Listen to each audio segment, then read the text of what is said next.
right, welcome to class today. How is everybody? Good. So several of you guys have asked during previous classes about baking and if we would ever do baking in the program. So today I decided to do a vegan, gluten-free cookie for you guys. We've got a healthy coconut flour chocolate chip cookie. So I'm going to give you some kind of tips and tricks as we go along with this recipe to help you guys with your baking process. All right, so today I did not mise en place, which means putting everything in its place before this recipe because it is such a short recipe and we have an hour to get through this class. So I decided I'm just going to do everything, measuring and all that stuff in front of everybody today. So first thing our recipe asks us to do is preheat our oven to 350 degrees. I have actually done that part already. And then it wants us to prepare a baking tray with parchment paper and set it aside. So we've got our baking trays here. They appear to be non-stick, but it is up to you. Personally, if you have parchment paper at home to line your trays, you can go ahead and do that. It makes for cleanup to be much easier in the end. Sorry, where is the prep? Oh, it's inside the box. It makes cleanup much easier in the end if you do have parchment paper available. You can go ahead and just get your trays lined and ready for putting the cookies on when we are ready.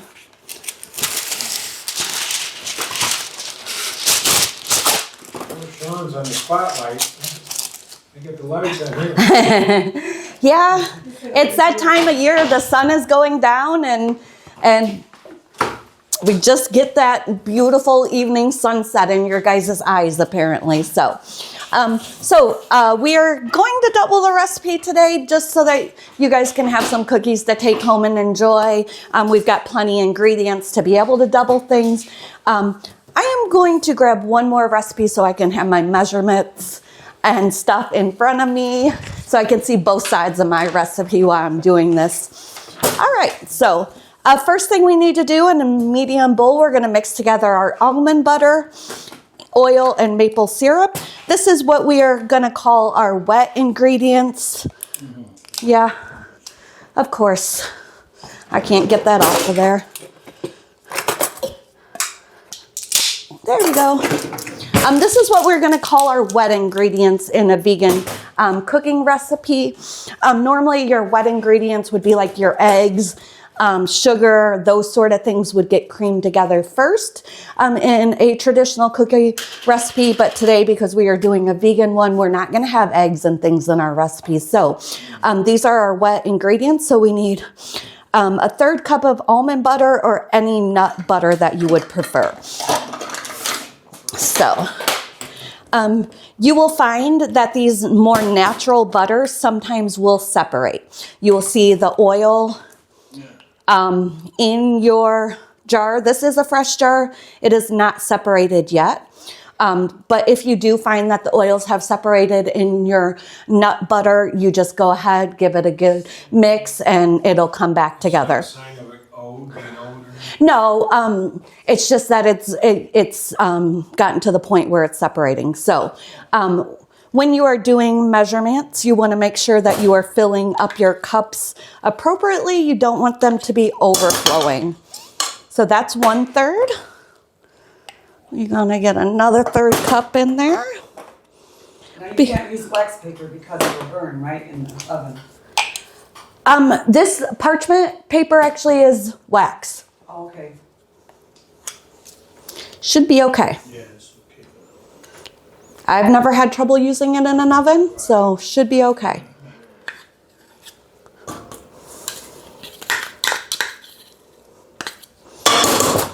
All right, that is our almond butter. Next, we need oil. We need 4 tablespoons of vegetable oil. So I am going to go ahead and get my liquid measuring cup since I am doubling this recipe.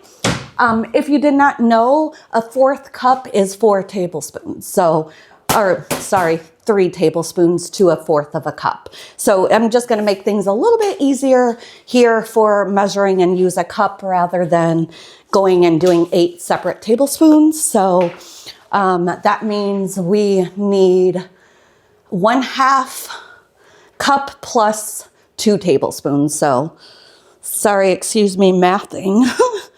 Sometimes in my head. So that's a 1/2 cup. And then we are going to add 2 additional tablespoons. And then we also need our maple syrup into the recipe. It calls for a 1/3 cup of maple syrup. Maple syrup is considered a liquid ingredient and not a solid ingredient, so you would want to use your liquid measuring cup. So we are going to get 2/3 cup of maple syrup. You can use the imitation maple syrup if you don't have real maple syrup at home. It might alter the taste of your recipe a little bit, but it will still get you there. The maple syrup in this recipe is the sweet aspect of the recipe. As you see your recipe, we're not using granulated sugar or powdered sugar, brown sugar, anything like that. I forgot to check. Is my mirror okay today? Which way? Yeah, can you come down a little? Right there. Okay, I'd like for you guys to see what's happening in the bowl over here. So we're going to go ahead and get that all mixed up together. Make sure you're getting all the stuff off the edge of your bowls. This is a double recipe, so I am doubling what you see in front of you on your recipe. Yes, times 2. So we want to get that all mixed together till it's nice and smooth and creamy.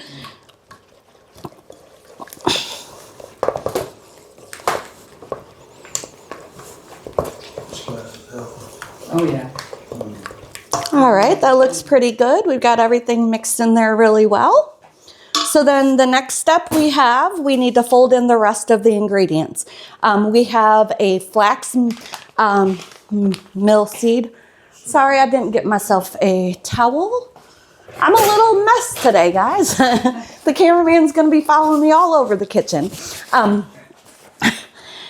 So the flax seed, we need 4 tablespoons of the flaxseed meal.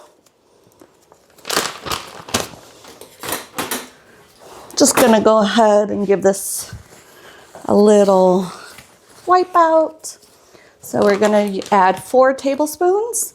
When you're measuring tablespoons, you want to make sure that it is level before you are putting it inside of whatever you're making. So that was 2, that was 3, and that makes 4.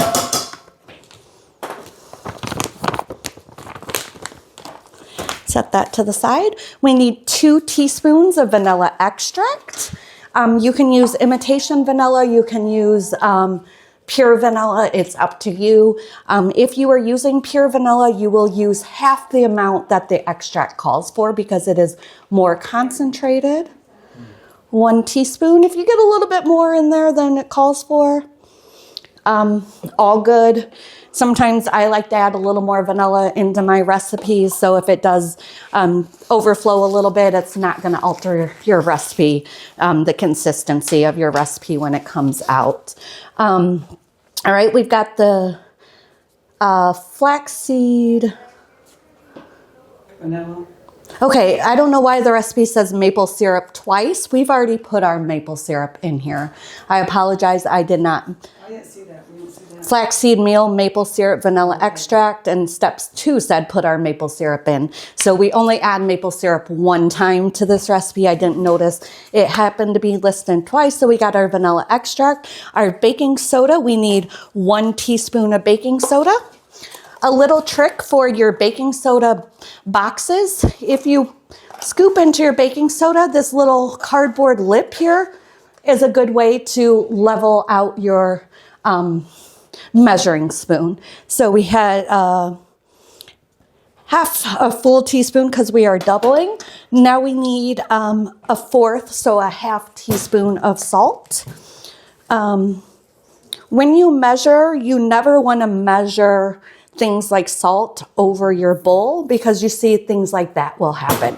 So I don't think I need this measuring cup anymore, so I'm going to simply level that off and get our salt into there. We need 1 cup of coconut flour. A little trick I want to teach you guys about flour. You never will go into your bin or bag or whatever and scoop your flour into with the cup that you're measuring. You're always going to want to have a different spoon to take your flour and you will put it into the cup. If you actually scoop into this, it gives you a more condensed flour, and it's going to be heavier than what you actually needed for your recipe. So you will take and fill it. A lot of times you are going to fill this a little bit fuller than what it looks like. You will take a spatula, a knife, whatever flat object you have. You will then chop through your flour and level it off. It may be a little bit more flour than you need. I would do this over the container, but that container wasn't that big. So then that's how you measure properly any type of flour. So our flour is going to go in. It looks like I'm making a lovely mess over here. And then we need 1 cup of chocolate chips. Again, I did not pre-open. Oh, yay, it's got a tear here thing. So 1 cup of chocolate chips. Again, for your chocolate chips, you're going to use your dry measuring cup. When it comes to the chocolate chips, if you get a couple more than what it calls for, up to you. If you love chocolate chips, you might want to put more chocolate chips into the recipe than what it calls for. So we are going to go ahead and we are going to mix this. We are only going to mix this until everything is incorporated. The biggest reason that people's cookies don't turn out during the baking process is because they are actually over mixing their batter. This holds true a little bit more when you are using traditional wheat flour. The strands of gluten get angry, as I call it, so to speak. So we are going to just mix that until it is incorporated. It will be a little bit liquidy, but it will thicken up once the flour starts to absorb. So we're going to just let this sit here for a few minutes while that flour thickens up.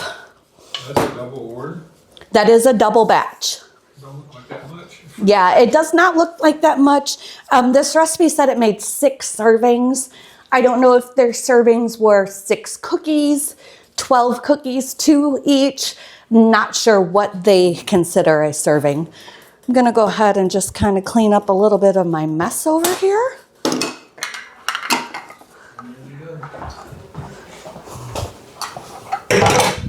While we are waiting for that batter to thicken up.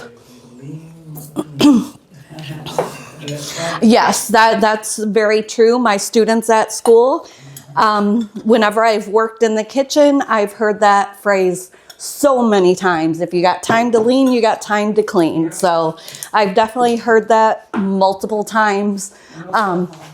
So we were doing a lesson in class about teamwork and making sure everybody's doing something and making sure you're being a good team member and that sort of thing. So I asked my students, I was like, what does teamwork mean for you? One of my students said, everybody's hands are busy, which I absolutely love. That was a good analogy to help the students realize that teamwork means I should be doing something with my hands. I shouldn't be standing around observing what everybody else is doing. So I really appreciated that analogy when he said it that sort of way. Oh, there's still a spoon in here. That's why I don't want to zip up. Are you guys all ready for this blast of cold weather? Oh, yeah. No, I'm with you. No, they already canceled school for tomorrow about noon today. So, of course, my students were extremely happy when that happened. But I don't know. Each school district cancels their own. We are part of Michigan City District, so Michigan City, but a lot of other schools had already called it for weather before we even did. So, but at least we're not in the southern United States where they're getting that crazy ice storm.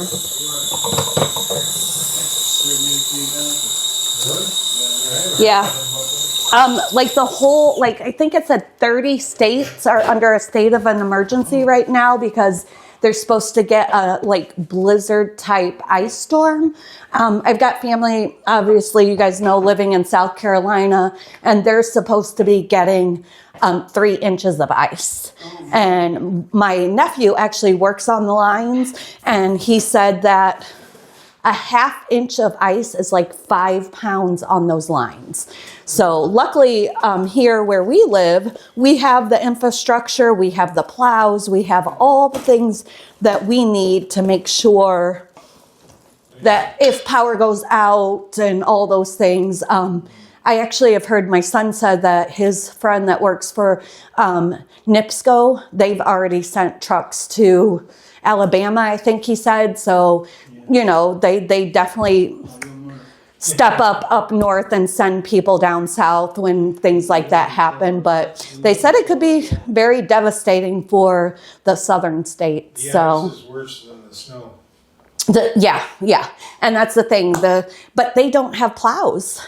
They're not set up. No. They don't have the big salt buildings. And yeah, I had actually, when I found out, I got online, I was trying to find my sister a propane heater, a generator, anything to get her through, and you couldn't buy anything to be even shipped to that area until the end of next week.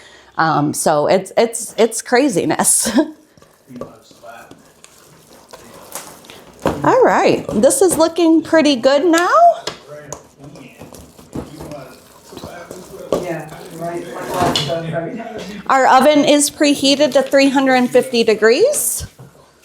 I got family in Arkansas, and I'm not kidding. It's like dropping a little bit of powdered sugar on the ground. They cancel the schools. You go to the store, they're out of bread and milk. It's like the world's come to the end. Yeah, and that's, you know, I told my family down south, I said, you guys sometimes get hurricanes and things, so you should have a generator. You should have the things, but, you know, they don't. Most of their houses don't have gas lines running to them. They might have a gas tank outside that has to get filled up to run a heater, but without electricity, they're not in good shape. At least up here, like myself, I don't have one of these electric stoves. I have a gas stove, so I can take a match and light the burner and put some pots of water on the stove to boil and all those sort of things. So Yeah, heat the house too. yeah, heat the house up. And yeah, I've had heater go out before, and I just went and got some pots and boiled them on the stove, and it kept it warm enough that we weren't miserable, I guess you would want to say.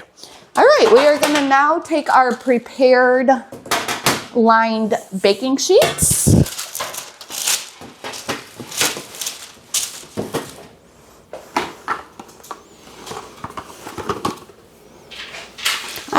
You had me questioning myself with that wax paper thing. I just want to make sure. I see wax paper from here. I always thought that you put parchment paper. All right, so. Parchment paper you can cook with, correct? Yeah, parchment paper you can. Yeah. Wax paper you can't. I'm guessing, apparently, I was wrong when I spoke about the wax paper.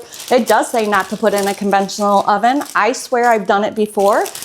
So we are just going to use our nonstick pans to put our cookies on. I don't want to start a fire in this place.